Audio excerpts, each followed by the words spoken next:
Hello friends, GST portal पर 3 new updates enable हुए हैं जिनके बारे में मैं आपको बताना चाहूँगी।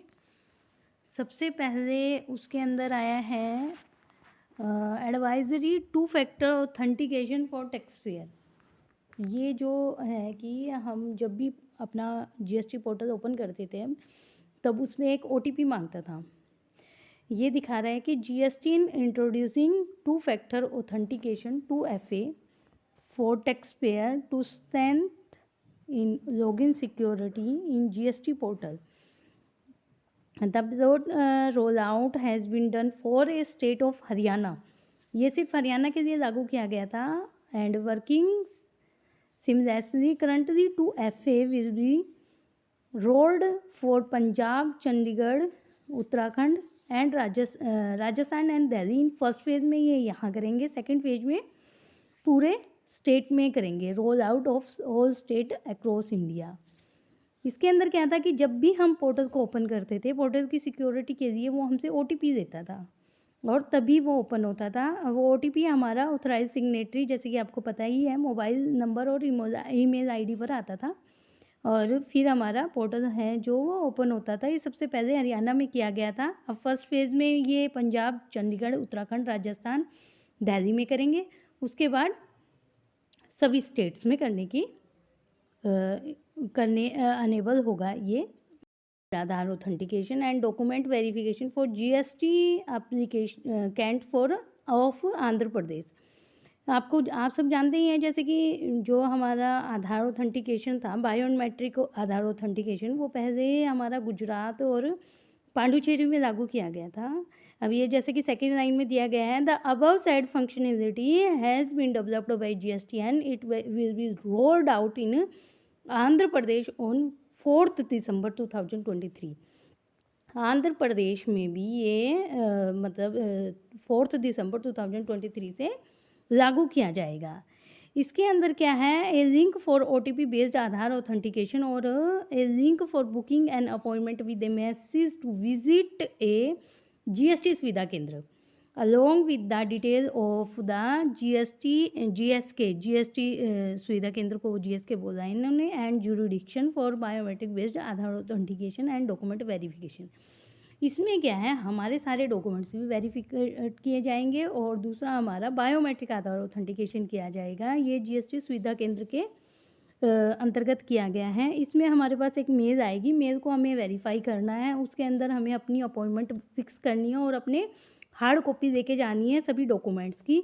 एक तो हमें मेल आईडी की लेके जानी है, एक सभी डॉक्यूमेंट्स जो हमने जीएसटी रजिस्ट्रेशन के अंदर लगाते हैं वो लेके जाना है, और एक इसमें दिया भी गया है एक कॉपी और of the appointment confirmation email और अपना आधार कार्ड लेके जाना है।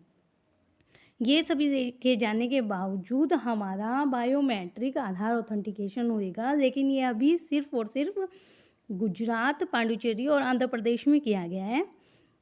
अभी बाकी स्टेट में ये नहीं किया गया है। The detail of the jurisdiction and mention in the intimation email. ये सभी डॉक्यूमेंट्स की मैं आपको डिस्क्रिप्शन में भी दे दूँगी, जिससे आपको कोई असुविधा नहीं होगी, आप उसमें देख भी सकते हैं। और थर्ड जो हमारा चेंजेस आया है वो अमनेस्टी स्कीम के लिए है। ये अमनेस्टी स्कीम है advisory for the procedure and provision related to the amnesty for tax payer who missed the appeal. जिन्होंने अपनी अपील को मिस कर दिया था, filing deadline for the order passed on 31 March 2023। ये अमनेस्टी स्कीम जो है वो देखिए सेक्शन 73 और 74 के लिए ही है ऑफ द सीजीएसटी एक्ट 2017 के, ठीक है।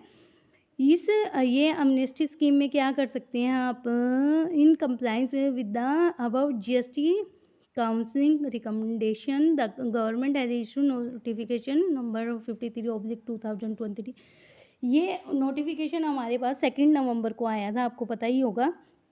अब इसमें हम जो है टैक्स पेयर अपील कर सकता है कब तक, 31 जनवरी 2024 तक। लेकिन उसमें क्या है, हमें उसका 2.5% जो है हमें कैश लेजर से पे करना होगा। इसमें देखिए लिखा हुआ है कि इलेक्ट्रॉनिक लेजर और कैश लेजर दोनों के ऑप्शन मिले होंगे, लेकिन हमें सिर्फ और सिर्फ कैश लेजर से ही उसका पे आउट करना है। ये बात हमें ध्यान रखनी है।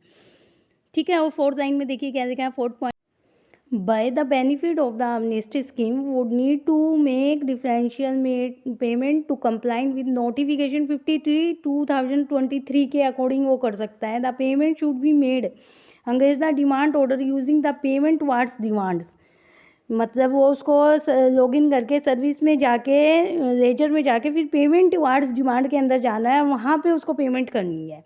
Taxpayer who have previously filed an appeal but it was rejected at time barred in APL 02 में उसकी रिजेक्ट हो गई है by the appellate authority, then the would be able to refile the appeal को रीफाइल कर देता है। However in case the taxpayer face any problem, उसको कोई भी प्रॉब्लम रीफाइलिंग में आती है APL 01 में, तो वो एक टिकट रेज कर सकता है ग्रीवेंस पे। ये आपको पता ही है, ग्रीवेंस पोर्टल जो हमारा GST पोर्टल है, service self service GST system.in में।